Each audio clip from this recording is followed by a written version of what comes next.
Welcome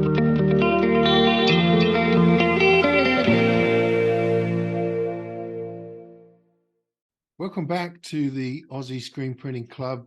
I thought I'd come back with a quick tips and traps podcast for you on when it's appropriate to hire the next person in your screen printing outfit when you're just the only person. So when you start up on your own, you're running the whole business from end to end, at what point is it worth or viable to get the next person? And this is a complex question. And I think my view is people don't always get this right, but I could be wrong. I own the Ministry of Shirts, as I'm sure you know, along with my daughter. And we've been running this business for 6 years now. And this is, in fact, my 11th business, 11th company that I've run and owned. Going way back, I won't bore you with all the details, but my other companies are in management consulting and IT and analyzing businesses and determining how to grow businesses for everyone else. And one of the things I'm super interested in is business processes. And in the manufacturing world, which ostensibly we're in screen printing, the processes are linear. There's mega opportunities for bottlenecks across those processes, but they're very easy to see set of processes from cradle to grave. So from, let's say, the point of marketing through to organizing a quote to actually closing the deal, getting the sale, getting the revenue, ordering the stock, getting the artwork done, outputting that to film, getting the screens burned, all the way through to printing, all the way through to boxing, all the way through to dispatch and a follow through of customer services. All of those processes, and many that I've not mentioned there, are linear and they're related. And in the case of screen printing, particularly with the actual manufacturing part of it, so from the quality of the artwork to the quality of the actual physical printing, having consistency in those processes allows you to manage the performance of the output and the quality of the output. In management consulting, there's a famous company, I think they're American from memory, called the Hackett Group, and they created a business process model that analyzed the difference between making a process or a set of processes highly efficient on the one hand and highly effective on the other. And in the case of high-end manufacturing, things like the automotive industry or the pharmaceutical industry, efficiency is king. Making sure you spit out enough pills or create enough cars quickly enough is absolute the paragon of manufacturing processes. Obviously, making sure the cars are good quality and the pill's going to do what it says without causing any harm to people is critical. But most of the effort is put into the manufacturing process. In the case of something like a hospital, you've got the other problem. Whilst hospitals need to run efficiently, the number one thing is making sure that it's effective.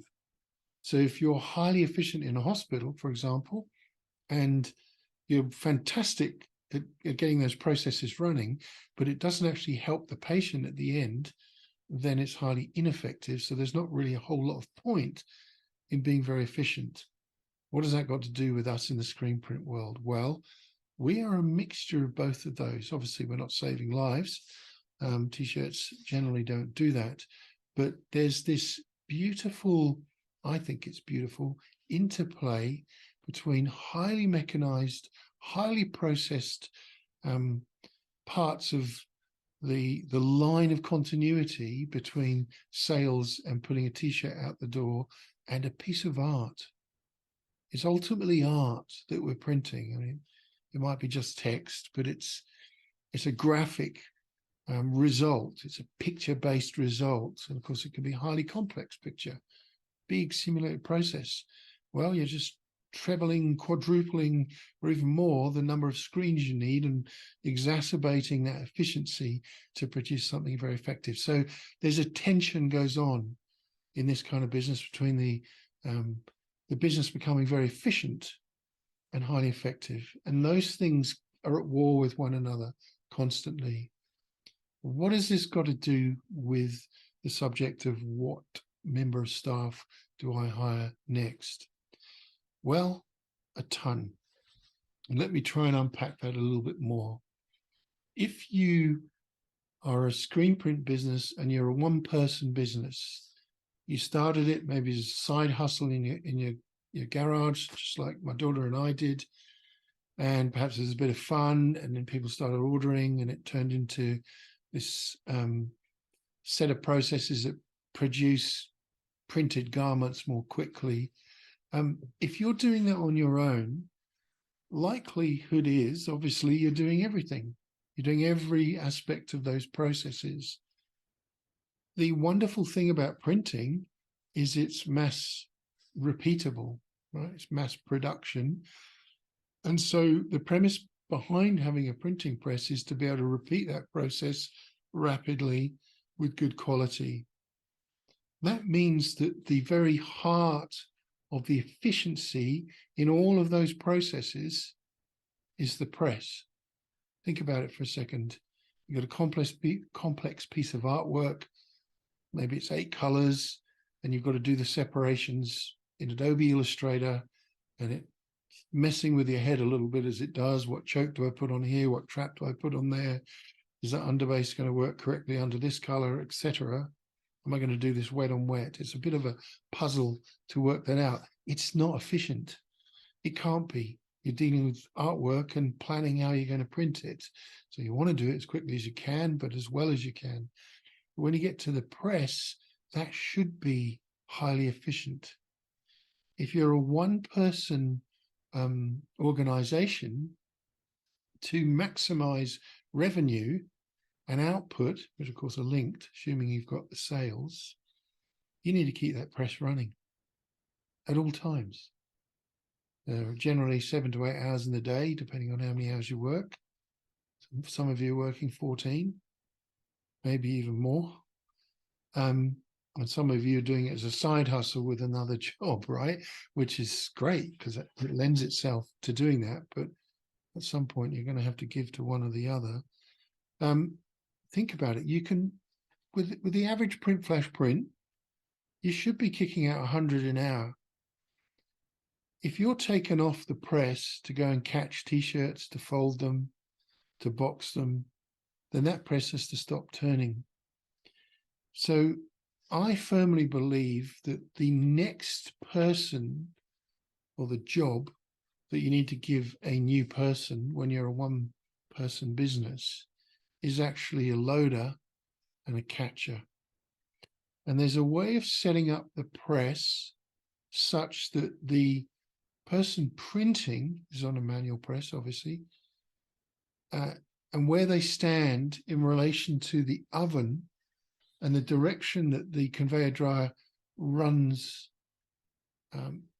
in relation to another person can allow you to get one person doing 2 tasks. Now, what I mean by that is if you're working on your own, you're doing all the artwork and everything, you're getting to press and you're warming all the platens up and getting ready, and you've done your test prints and you're loading. And I've seen some people load and not print, just spin them until they come around. I can't believe why people would do that. You warm up the platens so you can get printing. You might want to shrink your garments, but it's really not necessary on a T-shirt, cotton-based T-shirt. Anyway, you're loading the press, you're printing, you're spinning the carousel, it's coming around. Let's say it's a print flash print, you're putting a highlight white on. You're then removing the garment and putting it on the dryer, and it's just going along and it's falling into a bucket. It's getting crumpled and creased.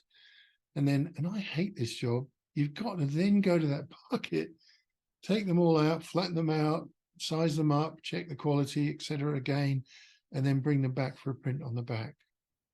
All that time, that press hasn't been printing. So you might well turn out 100 an hour, but if you're doing that for 2.5 out of 6 hours of print opportunity every day, you're not going to make enough money, in my view. Well, you might do, but you could be doing better. So if you get one new person, my view is don't put them in the office. Don't put them on customer services. Don't put them on quoting. Don't put them on any of that initially. Just teach them how to load the press and how to catch. Again, I'll put this diagram on the vodcast to show you what I'm talking about in terms of the positioning of the staff in relation to the press and the conveyor oven. It's not rocket science, but in the case of the way we used to print in the manual, we set it up that way. I'd be the printer. I printed for several years, and I kind of miss it, but my shoulders and back don't miss it now. I do all the artwork and everything. My daughter would order the stock, pick the stock, count it, and so on, and set it up. And we'd jointly share the job of doing registration, depending on what we had to do. And I would print. She would load on one side. I would print, and I would unload, and she would catch. Now, if you think about it, we had an 8-color, 8-station carousel manual press, a Vastex 2000, great press, excellent rego. If you think about this carefully, if you've got an 8-color press, an 8 platen press, somebody can load on one side, and you're standing 4 platens away from them if you're directly opposite them. And so there's 4 come round to you, or she's loaded, that person's loaded 4 by the time you start printing. By the time you've done 8, they've got a little bit of time spare. And so when that 8 starts coming off, they can, for the first 4 garments, if you follow me, that are going through the conveyor oven, start to catch. And then there's this small period when they have to catch and load simultaneously, and then they can rest for a while and sort out the rest of the caught garments. That sounds a bit complicated, but it's not that complicated in reality. But that means that you can maintain 100+ t-shirts an hour. I'm talking about a white on a dark garment, or even a red on a dark garment where you put your underbase down and put your red on top. Obviously, it's going to be a bit slower with another color. Learn to do wet on wet, because that's going to save a lot of time than just continually flashing the garments. So my view is that the next step to maintain the efficiency on the press and keep that press turning as much as possible is to get someone loading and catching. You may then, after that, want to get someone in the office or someone reclaiming screens or whatever. But if you're the principal printer, you might want to train someone else to do that, by the way, and relieve yourself from that and do some of the other parts of the process. But if you're the main printer, then I would say get someone else to catch. Some of the people I've been speaking to in America recently and here in Australia too have just upgraded their press. Some of them have upgraded to better manuals, bigger manuals, and some have moved from manuals to auto. And a number of them have said to me, as I've said, well, now you're going faster, what new staff are you going to get? Because when you jump to an auto and you say to yourself, wow, I can do 500 an hour now, you can't. The press can, but you can't. You'll need someone to load, someone to unload, and possibly 2 people to catch. So you might be doing 400, 500, 600 an hour, but you need 4 people. So in speaking to these people, they've said, well, they've made their investment, and now what they're going to do is try not to employ too many people at all so they can pay off their investment. And that makes perfect sense, except they haven't increased their productivity. They've got a better machine.